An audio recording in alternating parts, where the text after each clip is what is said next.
Bab 1117. Mengangkat keagungan Neslandiaku. Segera. Ada orang secara khusus mengantarkan Olive Marsh dan Cetrian untuk pergi. Sekaligus untuk membersihkan medan pertempuran. Ketika Nathan kembali ke villa, tidak ada jejak bekas pertempuran. Seolah-olah tidak pernah ada yang datang sama sekali. Tapi kali ini, lebih dari 2000 master ratusan negara semuanya telah tumbang. Sampai mati mereka tidak habis pikir di mana Kirana dan Claudia berada.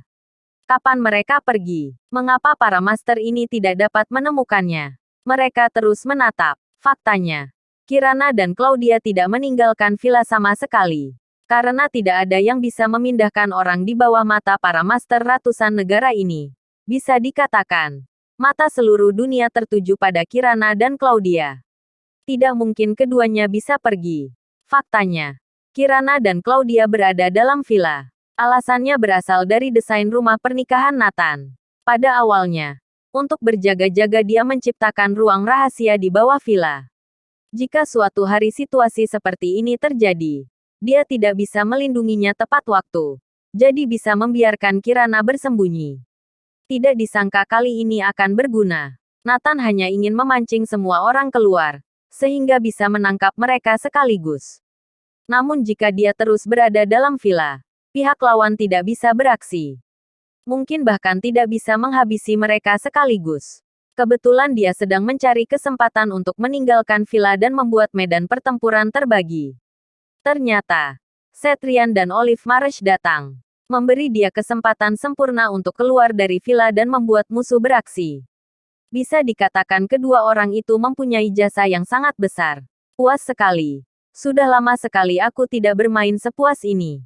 White Tiger berteriak. Kali ini semua pasukan mereka musnah. Mereka pasti sangat terpukul. Semua tertawa. Segera berita Anhemia menyebar ke seluruh Neslandia dan seluruh dunia. 18 negara dan kekuatan lainnya semua tercengang. Gagal. Ternyata gagal. Dan dengan begitu mengenaskan. Tidak ada satu orang pun yang kembali. Seberapa kuat dia dalam pertempuran ini? Lebih dari 2000 master yang dikumpulkan oleh puluhan ribu pasukan luar negeri dimusnahkan. Pertempuran ini membuat nama Kunlun kembali bergema di seluruh dunia. Dewa Iblis itu masih tetap kuat. Bahkan walau ada titik kelemahan, dia tetap tak terkalahkan. Tetap seperti penilaian sebelumnya. Dia adalah dewa. Manusia tidak bisa berbuat apa-apa padanya. Dewa Perang Kunlun Neslandia sekali lagi menggemparkan dalam menghadapi serangan ribuan master negara luar, menghabiskan semua penyerangan, memusnahkan seluruh pasukan dan menaklukkan ratusan negara. Berita menyebar. Pada saat ini, seluruh dunia bergolak. Dewa Perang Neslandia lebih kuat dari sebelumnya. Tak terkalahkan di dunia. Sekali lagi menafsirkan kalimat itu, ada dia. Neslandia adalah tempat terlarang. Tidak ada yang berani menjajahnya. Terutama Neslandia bersorak di mana-mana. Kemenangan ini membuat Neslandia yang lama terdiam bergolak kembali. Neslandia yang kuat. Rakyat merasa semakin bangga. Terutama pertempuran ini sangat memuaskan. Memberikan penyusup pukulan telak yang sangat menyakitkan. Neslandia bukanlah tempat yang bisa dikuasai untuk sembarang orang. Dewa Perang Kunlun sekali lagi dijunjung hingga ke rekor baru tempat tertinggi. Saat ini, cita-cita anak-anak adalah melindungi keluarga dan negara, membuat Neslandia semakin jaya. Sejak lama, pemikiran anak-anak telah dibawa ke arah yang salah. Setiap dari mereka ingin menjadi selebriti internet. Olive Marsh dan Cetrian pulang dengan naik pesawat. Begitu mereka naik pesawat, mereka menyadari semua orang dalam semangat yang sangat ceria. Bahkan tahun baru saja tidak sebahagia ini. Ada apa ini? Dia sangat penasaran. Dewa Perang Kunlun sekali lagi mengangkat keagungan Neslandia. Pertempuran di Anhemia ini benar-benar memuaskan. Seseorang berteriak dengan penuh semangat. Tunggu. Apa? Dewa Perang Kunlun. Wajah Olive Marsh berubah drastis. Bab 1118. Senang dilahirkan di Neslandia. Selama ini, dia sibuk dengan pengobatan Cetrian. Dalam kondisi linglung. Sehingga tidak tahu tentang berita besar di Neslandia. Sekarang dia telah mendengar pertempuran puncak di Anhemia. Bukankah itu yang dia alami dan saksikan secara pribadi? Hal yang paling menakutkan adalah pemeran utamanya ternyata Dewa Perang Kunlun. Nathan adalah Dewa Perang Kunlun. Dia ternyata adalah pahlawan pujaan hatiku. Setelah mengetahui fakta ini, Olive Marsh langsung berdiri tegak, tampak bersemangat dan tidak percaya. Tingkah lakunya yang aneh menarik perhatian semua orang dalam pesawat.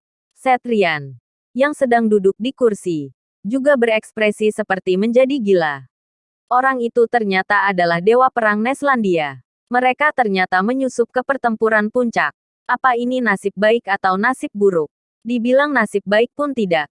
Namun dibilang buruk pun tidak. Olive Marsh akhirnya mengerti apa yang dikatakan Nathan. Menyelamatkan mereka hanya karena mereka adalah rakyat Neslandia. Dia adalah dewa perang yang selalu peduli dengan tanah dan rakyat Neslandia. Selain memuja dan mencintai Nathan, kini Olive Marsh semakin mengaguminya. Dunia Nathan tidak bisa mereka bandingkan. Di hadapan masalah negara, dia bahkan bisa melupakan dendam yang begitu besar. Dia jelas tahu bahwa Cetrian datang untuk membunuhnya. Tapi dia masih menyelamatkan Cetrian. Dapat tinggal di Neslandia.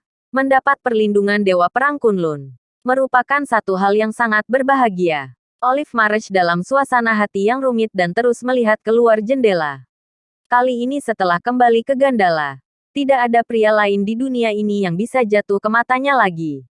Wanita yang telah melihat singa dan harimau tidak akan tertarik dengan anjing liar. Mengetahui bahwa Cetrian terluka, kakek dan ayah Olive Marsh, Abel Marsh dan Charlie Marsh datang untuk menjemputnya secara langsung. Ada juga Dante Rian, kepala keluarga Sultan Rian, kakek dari Cetrian.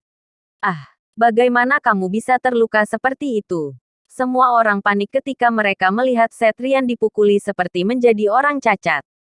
Apa yang terjadi? Bukankah kamu pergi membalas dendam pada Nathan Clark? Mengapa kamu dipukuli seperti ini?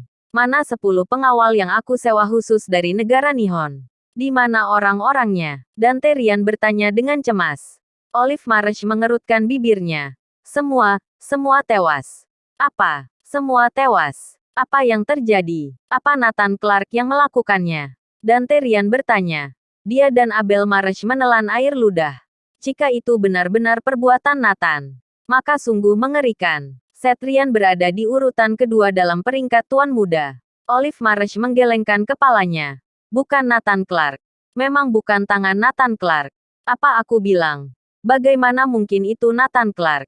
Jika dia bisa mengalahkan orang kedua di peringkat tuan muda, bukankah keluarga Clark sudah mengundangnya masuk dalam keluarga Clark? Charlie Marsh menarik napas lega. Olive Marsh dan Cetrian tetap terdiam tidak bersuara. Sejujurnya, mereka tidak memenuhi syarat untuk bergunjing tentang Nathan. Kami bertemu para master dari luar negeri yang pergi untuk membunuh Dewa Perang Kunlun. Mereka membunuh 10 pengawal.